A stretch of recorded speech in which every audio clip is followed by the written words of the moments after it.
There will not be a BlizzCon in 2024, which is sad news, but it also confirmed again that the old Blizzard is gone. Let's have a look.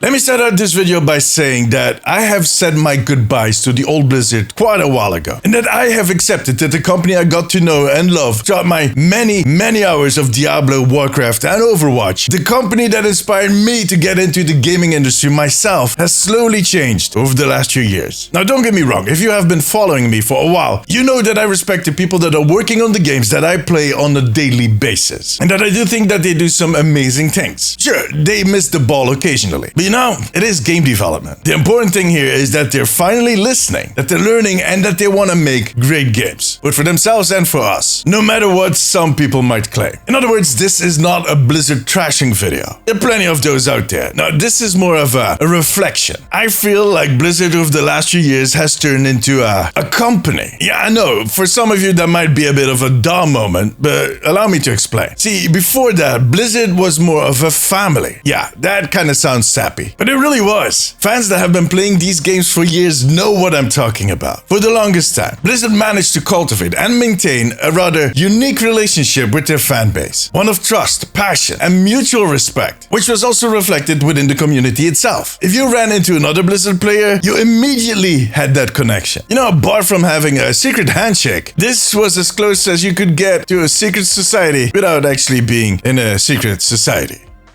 People met their partners in Blizzard games. People got jobs thanks to Blizzard games. Some people definitely got out of traffic tickets because they were wearing a Horde hoodie. And you know what? Even at that time, it was pretty rare to see a big developer like Blizzard being this close to the community. It truly was a company that was built by fans for fans. And BlizzCon was the place where that all got celebrated. Now, in case you're not familiar with BlizzCon, it's their yearly convention, a fan convention, that they usually do in Anaheim, California, in the first weekend of November. This is the place where you meet up with your guildies, with your teammates, with that one guy you added to your friends list after you played a game of King's Road together where he was making pig noises in the voice chat. Like-minded fans from all over the globe. BlizzCon is that event where you walk among the developers and the artists that make the games that you love, where they share the new and exciting plans, where they celebrate the creativity of their own community. It basically is a party and everybody's invited. Well, everybody can watch the live stream. About 40,000 people attend the actual event. But that is not happening this year. Since it started back in 2005, I think the first time they skipped it was in 2012 because they had too many projects going on, and one of them was actually Project Titan that later became Overwatch. Then in 2020 we had the pandemic, so you can't do an event during a pandemic. Clearly, we learned that one. And in the years after that, those stories about the frat boy culture started popping up, and then the lawsuits came in, so yeah, they ended up skipping a few years. Last year's edition, 2023, was supposed to be the big comeback, the reboot of BlizzCon. The thing is, it wasn't really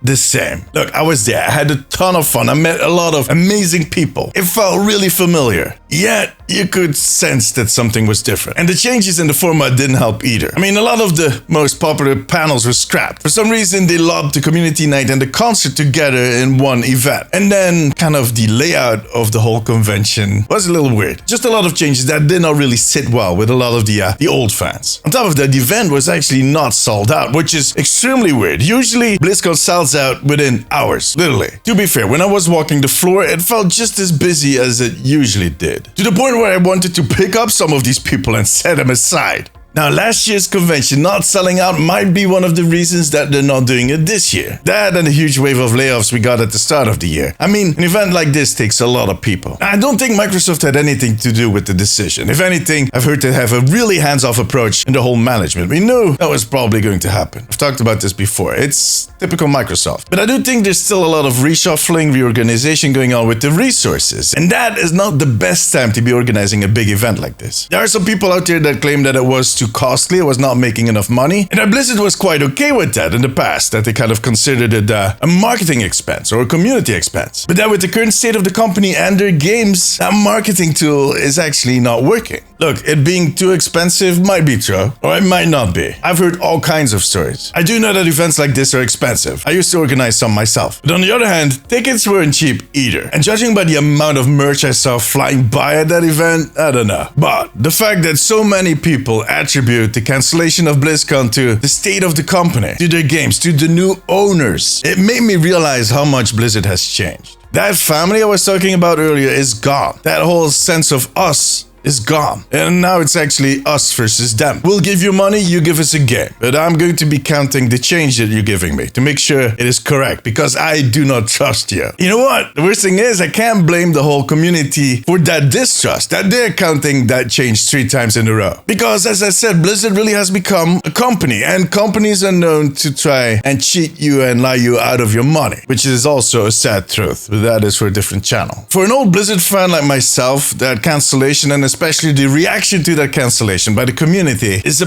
painful reminder of everything that we have lost in the last decade. You know what? That's fine. I had the pleasure of experiencing that era in Blizzard's history. And you know what? Who knows what the next few years might bring. I do hope, however, that this is just a one-time skip for Blizzcon, that they'll be back next year. Look, to be completely honest, on one end I am sad that it's not happening. But the thing is, I would actually not have been able to go this year because, you know, this whole transition into full-time content creation, I need to be careful where I spend my money. And us Europeans, that trip to Anaheim is, it is expensive. So I had already accepted that I was not going to go this year. And I was bracing myself for a few months of doubt, stress, and FOMO. But now there's nothing left to stress about. You know what? That might be me kind of looking for a silver lining. Because I could have possibly made better content right here in my studio watching it online, and it could have been a glorious addition. Warcraft has a big anniversary this year, worth celebrating. Overwatch has a lot to look forward to, and Diablo 4 has their first expansion coming up. I guess they'll have to make up for it next year. But for now, that was it. A huge thank you to my patrons. I could not make these videos without you guys. You have my eternal gratitude.